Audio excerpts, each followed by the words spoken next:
Hi, welcome to our segment on Indigenous Americas. We're going to be going back in time and looking at art that was created in the New World prior to colonization. So it's important for us to understand that humans are not native to the New World. Americans do not have an ancestry dating back millions of years the way they do in Africa or Asia. People migrated from Asia to America over a span of perhaps 30,000 years, crossing over the Bering Strait when frozen winters made the way walkable. Eventually, people understood that the climate was good enough to raise crops, particularly in what is today Mexico and Central America, and the population boomed. As in other parts of the world, local rivalries, jealousies have played their part in the ebb and flow of American civilization. Some civilizations are intensely cultivated and technologically refining metal, ore, and developing a firm understanding of astronomy and literature. Others remain nomadic and limited in their activities as hunters and gatherers. In any case, when the European colonizers arrived at the end of the 15th century, they encountered in some ways a very sophisticated society, but in others, one that did not even possess the functioning of a wheel, refined metals, mostly for jewelry rather than for military use. Each succeeding civilization buried or destroyed the remains of the civilization before, so only the hardiest ruins have survived the test of time.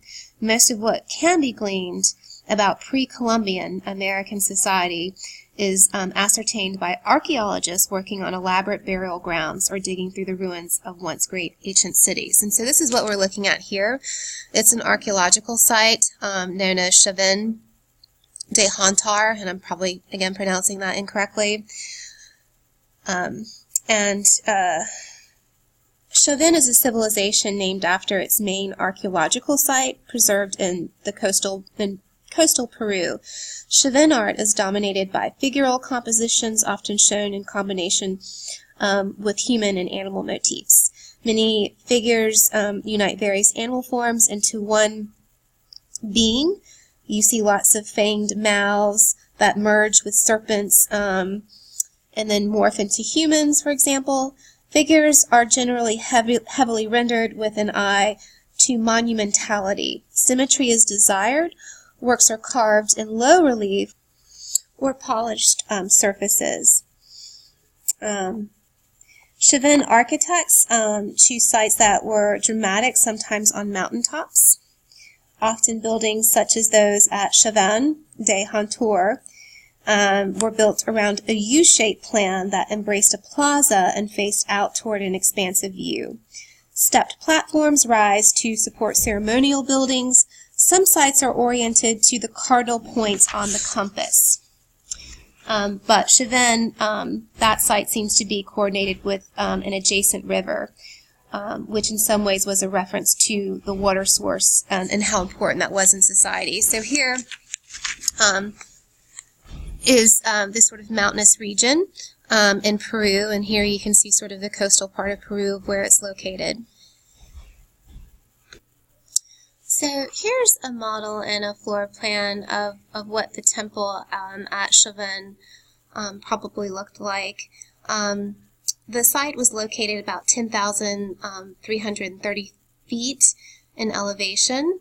It sits between the eastern and western Cordillera ranges of the Andes, near two of the few mountain passes that allow passage between the desert coast to the west and the Amazon jungle to the east.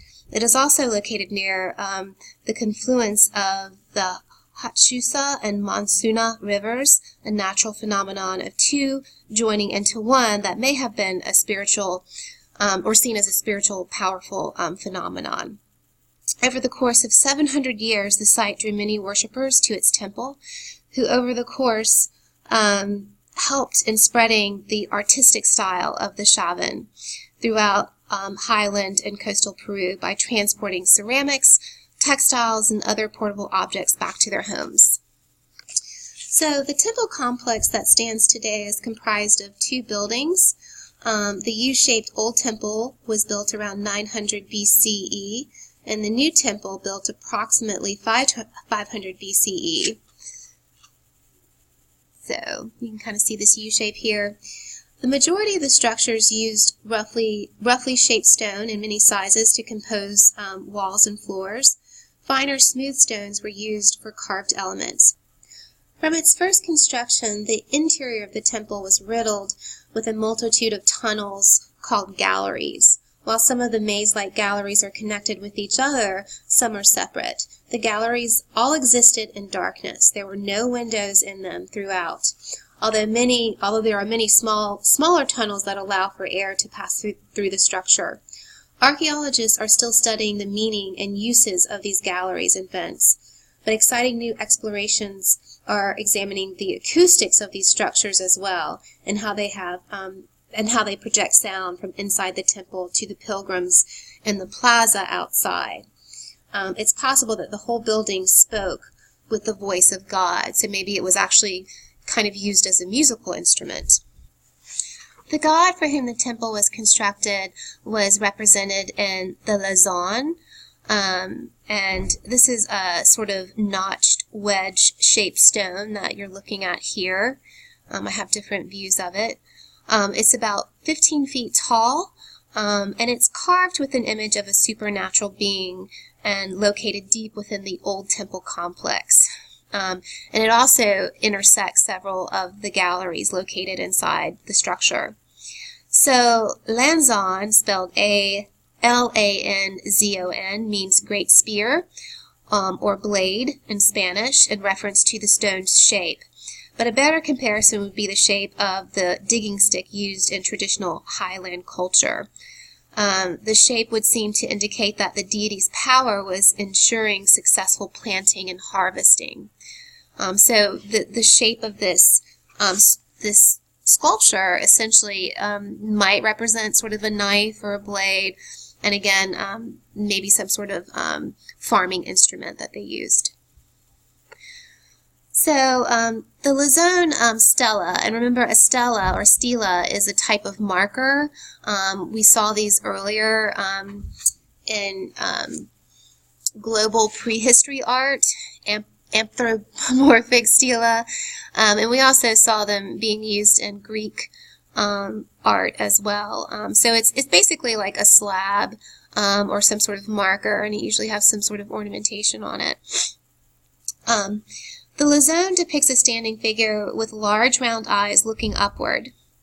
Its mouth is also large with bare teeth and protruding fangs.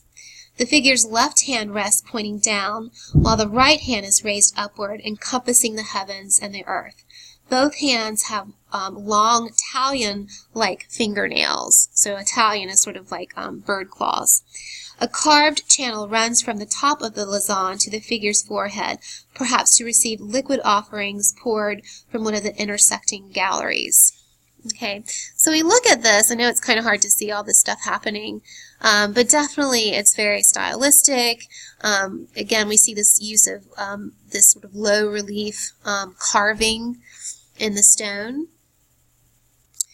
And the complex contains many what we call bas relief sculptures, B-A-S, and that means sort of low relief sculptures, featuring all sorts of anthropomorphic and zoomorphic symbols.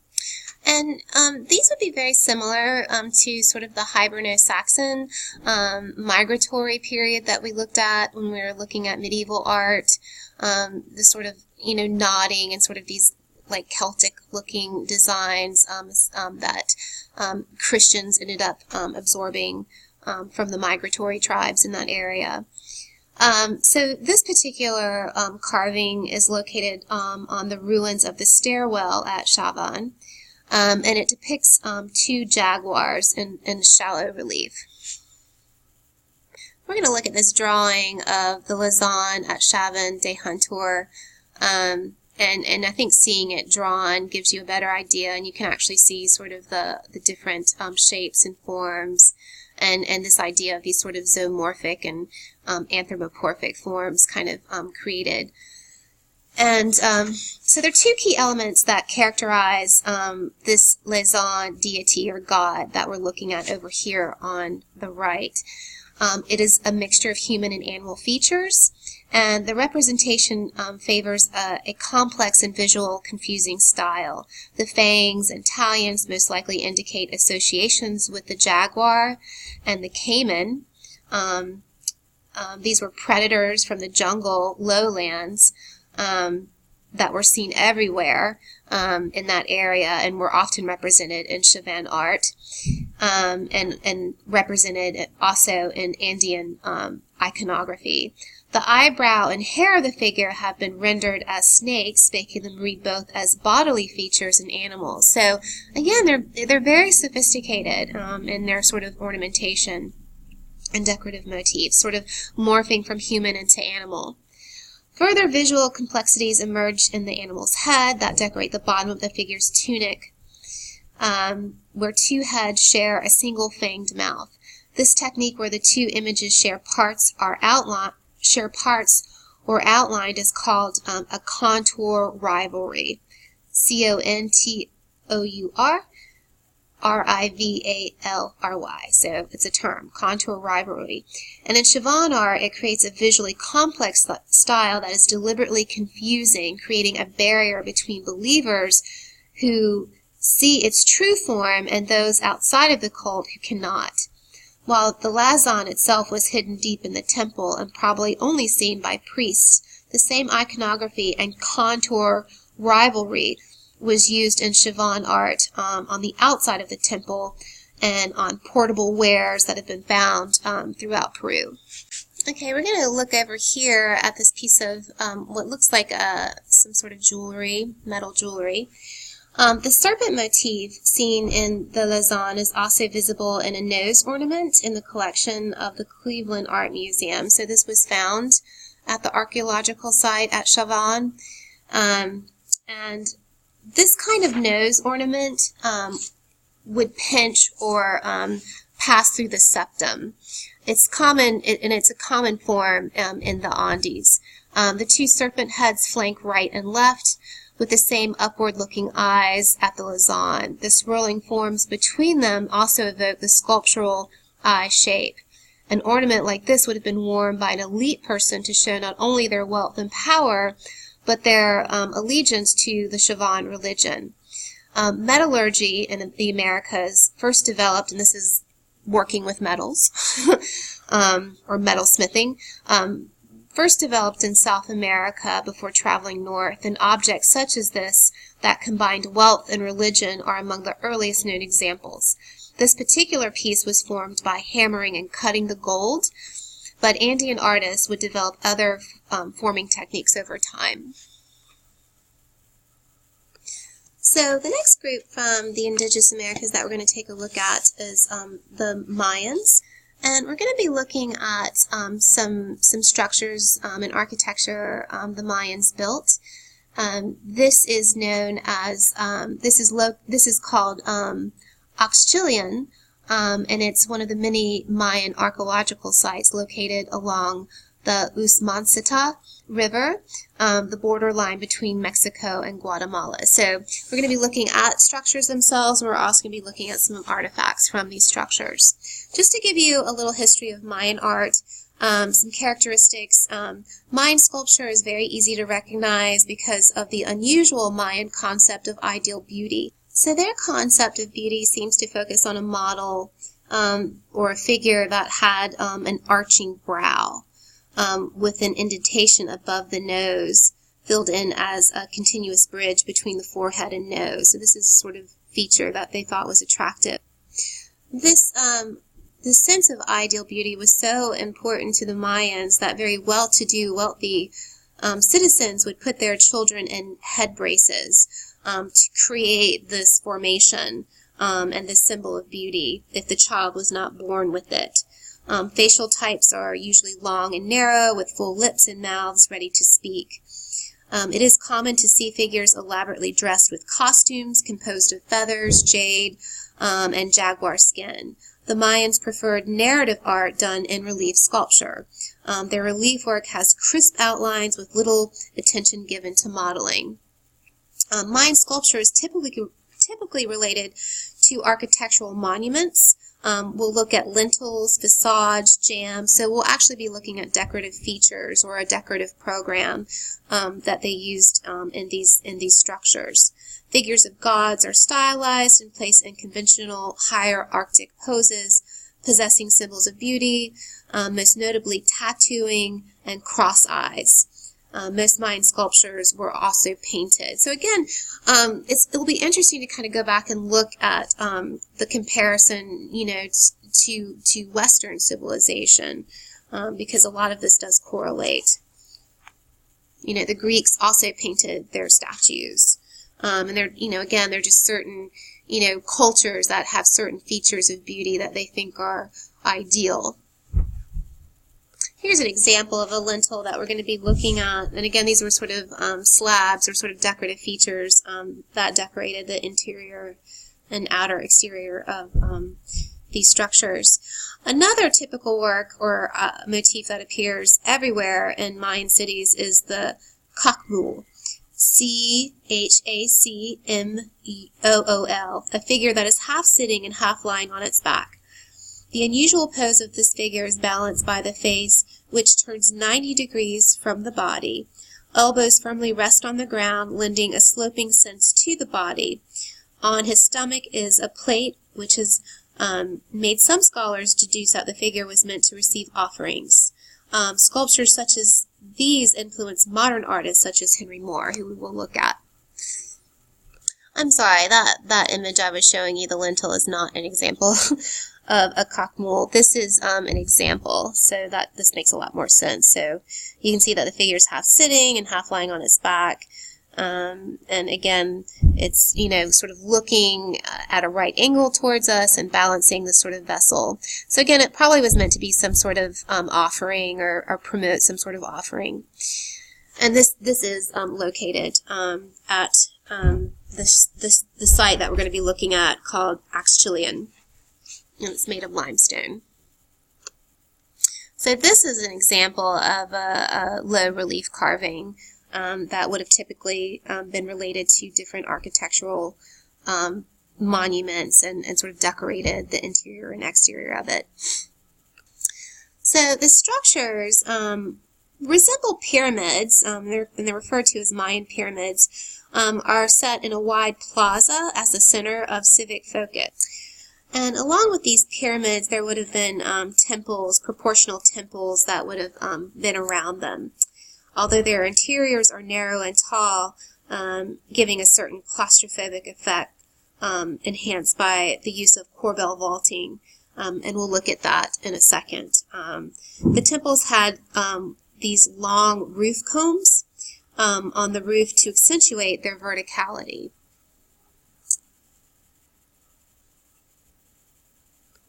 So the Axchilian was a large urban center, and the dominant power of the Usumacinta River, Usumacinta, during the classical era.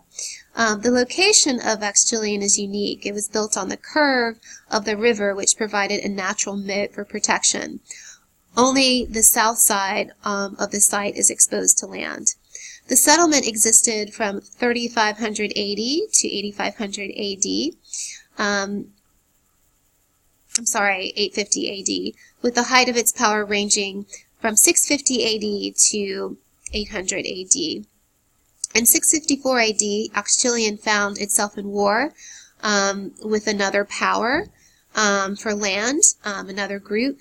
From 681 to 742, the city remained relatively small but grew to a regional capital that lasted into the early 9th century. 740 AD was the building heyday when these famous temples and lintels were carved that we're going to be looking at. It is these architectural details that tell the story of the Axchilian and enable archaeologists to unravel the Mayan history in this area. The ancient name for the city was called Pachain, P-A, and then there's apostrophe capital C-H-A-N, and that meant cleft or broken sky. Or broken sky. But the Mayan name, Axchilian, means green stones. Today, some Lacandan Mayans still make pilgrimages to Axchilian to carry out rituals to their Mayan gods. And so, this is something that is global. We see different religions and different groups, with, again, medieval art.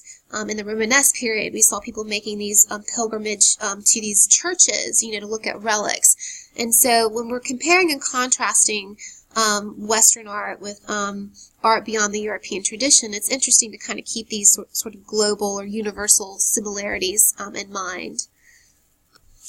So at these archaeological sites, they sort of just name the structures by a number, and so this is called Structure 33 at Axchilian. It's a restored temple structure. You see the remains of this sort of combed roof with perforations, and it has 3 central doorways that would lead into a single room that had a corbelled arch interior. There are more than 120 structures in the central area of Axchilian that make up 3 complexes.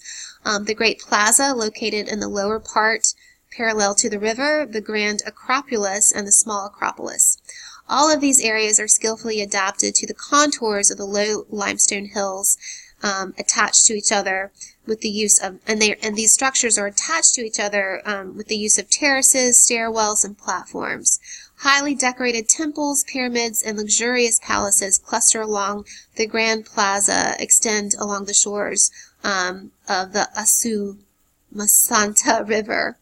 The highlight of the buildings, again, are the different steles and lintels and altars and these sort of bas-relief stucco carvings inside the structures, and that decorate the or serve as the decorative program for the building. Almost every building has a doorway decorated with a carved lintel that tells a story, based on, the Mayan religion. And again, you can think of these similar to some of those Romanesque churches. Remember, they had the tympanum over the portal of the church, and usually that had a last judgment scene or some sort of apocalyptic scene. So these are sort of interesting characteristics and cross currents that you should be making. So this structure, 44, was built by the ruler Bird Jaguar the Fourth, or his son, who dedicated it to him. Again, this is something we've seen, pharaohs in Egypt do. It overlooks the main plaza. Again, there are 3 doors that go into a central room that would be decorated with stucco. Again, you see the detail of the roof has remained nearly intact. Again, that sort of large comb roof is, again, this sort of ornamented rooftop, and it also has a corbelled interior. And so just to remind you of what a corbelled interior is this sort of way of expanding space, different than a simple post and lintel system. Let me go back. So, remember, a post and lintel is basically 2 posts and a lintel, horizontal lintel above. A lot of Greek temples, that was their major way of expanding space. Then the Romans discovered concrete, and they came up with, new inventive ways of expanding space. The corbelled arch was sort of an in-between phase. And, this is an arch-like construction method that uses the architectural technique of corbelling to span space or a void in a structure, such as an entryway in a wall, or as a span of a bridge. A corbelled vault uses the technique to support the superstructure's building or roof. So the interior of the structure that we looked at before has a corbelled interior. A corbelled arch is constructed by offsetting successive courses of stone or brick at the spring line of the wall so that they project towards the archway center from each supporting side until the courses meet at the apex of the archway. often the last gap is bridged with a flat stone. So here you can see it here, right here. And it kind of, created this sort of archway. It's not a true arch in the way that the Romans did an arch, but it's sort of that in-between phase. For corbelled vault, covering, the technique is extended in 3 dimensions along the lengths of the 2 opposite walls. So this is an example of a sort of a corbelled vault. So many of the exteriors at Achillean have these really elaborate decorations, but it is the carved stone lintels above the doorways which have really made the site very famous. So this is called a lintel, and this would be over the doorway. These lintels were commissioned by the rulers of the city, and again, they help archaeologists provide a very sort of lengthy dynastic record in terms of who the rulers were, both in text and image. So again, these are sort of named just by numbers. So lintels 24, 25, and 26 set above the 3 doorways of structure 23. They depict a series of rituals performed by Shield Jaguar II and his wife. Structure 21, commissioned by Bird Jaguar the fourth, house lintels 15, 16, and 17. Don't worry about these numbers, okay? And there's only a few that you really have to know, but I really want you to focus on the imagery and the conventions and stylistic features when we start looking at these in closer detail. So Bird Jaguar was Achillean's most prolific builder, and at least a dozen major structures were initiated or remodeled during his reign. So in this lintel that we're looking at, number 16, Bird Jaguar the fourth dominates a captive. So you can sort of see him here. He's sort of standing in that composite view that we saw with Egyptian figures. This figure is definitely much more bulkier. And there is a sense of hierarchy. This figure is much larger, this one's smaller. So think back to some of those ancient culture stylistic conventions that we talked about earlier. So scenes representing the public display of captives occurred very frequently in Mayan art. The capture of sacrificial victims was an essential aspect of Mayan warfare, as they were necessary for many rituals. Ascension rituals, for example, entail the offerings of dedicatory human sacrifices. These were people who were dedicated or maybe volunteered to sacrifice their life to mark the enthronement of a new ruling lord. So here we're going to be looking at some other lintels. This is lintel 24 and lintel 25. These aren't located on the site anymore. They're displayed in the British Museum's Mexican Gallery. And anyway, what this particular lintel is depicting is this idea of royal bloodletting. This limestone lintel is considered one of the masterpieces of Mayan art. Again, it's one of a series of 3 panels, and the scene represents a bloodletting ritual performed by the king of Achillean, Shield Jaguar the Great, and his reign was from 681 to 742, and his wife, Lady Cabal Ux. And again, I'm butchering these names, but it's okay. So in this composition, we see Lady Cabal, and she's wearing what's called a huipil, Huipil, and it's sort of like a very flowy, kind of peasant, blousey sort of shirt or garment that was typical for the indigenous culture at this time to wear. And it would have been very exquisitely woven and decorative. And what she's doing is, I'll get a detail, is she pulls a thorned rope through her tongue and the principal form of blood sacrifice performed by royal women. The rope falls onto an open codex, which is a book. Let me go back. You can see that there below her. Her pierced tongue allows for her blood to flow as part of a ritual communication with gods and spirits. This sacrifice mirrored the Maya story of creation, when the gods let their blood to create the human race. By choosing to take part in this ritual, the queen demonstrates both her moral and physical strength to the people and her suitability as a Maya royal. Scrolls of blood can be seen around her mouth, and she kneels in front of Shield's jaguar, who holds a great torch, describing in the text as a burning spear, illuminating a ritual that would probably have been held at night or set in a dark recess of a private chamber. So very, very different than the communion that you guys take at Mass.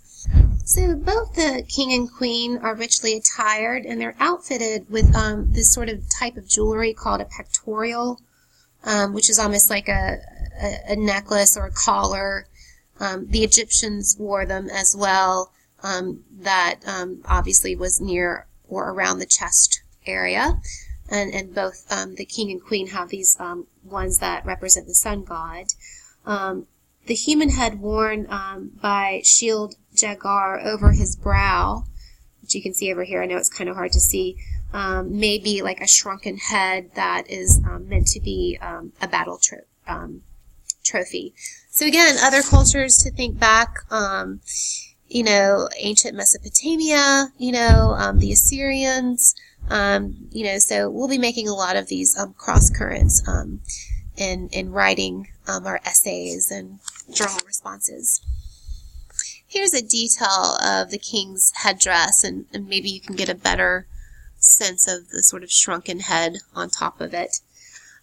Again, bloodletting was a common practice in Maya life from the late pre-classical period, 400 BCE to 250 CE onwards. And again, it was a very essential part of the rulership and of all public rituals. The Maya elite drew blood from various parts of their body using lancets made of stingray spine, flint, bone, obsidian.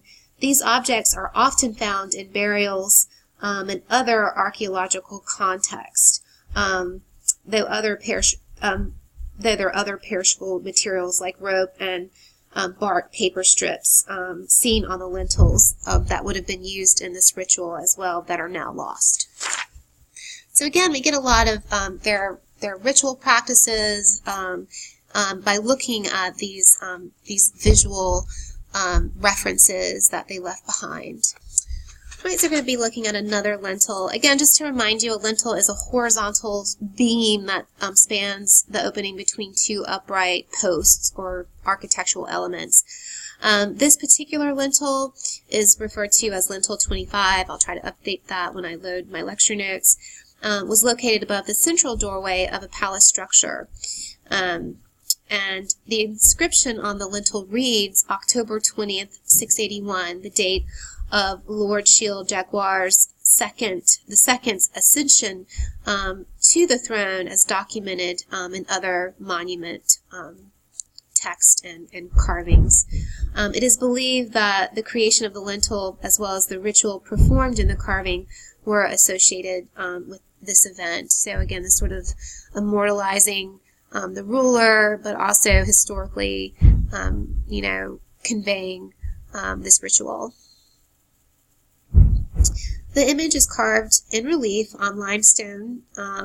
It depicts Lady Kabul, his wife of Shield, the wife of Shield Jaguar, and she's performing another bloodletting ritual that has a manifested vision of a serpent. So here she is again, sort of on the ground, and here's this sort of crazy serpent figure that's evolving. And again, you really do get a sense of these crazy zoomorphic and anthropomorphic forms that kind of merge together. So kind of look at that.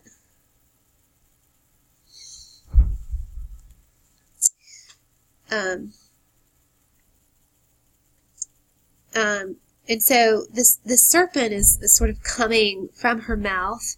And when we look at the serpent in closer detail, there's a warrior carrying a shield and a spear that seems to emerge from the mouth of the serpent. Scholars have debated the identity of this figure, and some argue that it represents Shield Jaguar. Others think that it's Lady Kabul, who's looking at herself in another form. So again, this idea of visions and dreams, are an integral part of their religion as well. Lady Kabul performing this bloodletting ritual is especially critical to this idea of the kingship of her husband. According to Maya beliefs, when a member of the royal family sheds his or her blood, a portal to the other world was opened through which gods and spirits might pass into the world. The image of the vision serpent, that's what this has been called or termed, gives visual form to the communication between worlds. If it is the vision serpent that we see in this lintel, the figure emerging from the creature's open mouth may be a royal ancestor. Whatever the case, by showing the serpent manifest, the image attests to the royal authority of Lady Ux, or Kabul, and by extension, her husband, Shield Jaguar. The site of Axgillian was only discovered in the 19th century, as it stood in the midst of a dense tropical forest, and Maya glyphs only began to be translated in the 1960s. So this is a relatively new discovery.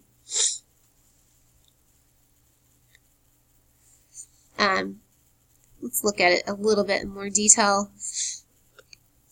So, again, some things to think about. This is to perhaps commemorate her husband's rise to the throne. It could be a vision or dream, or, her opening a portal into another world. She does hold a bowl with bloodletting ceremonial items. There is the stinging spine. I know it's hard to see, that they would use to pierce, to let the blood, and also blood-stained paper. Also, there is an inscription written in the composition, and it's written as a mirror image. And this is extremely unusual in Mayan script. Uncertain of its meaning, some scholars perhaps think it indicates a vision from the other side of existence, again, as she is acting perhaps as an intercessor or shaman. So this reversing of the text is sort of the opening or portal to another world. All right, I'm going to stop here. So this is part 1 of your lecture. There'll be probably a few parts to this, so stay tuned. But please try to get this done for your homework tonight.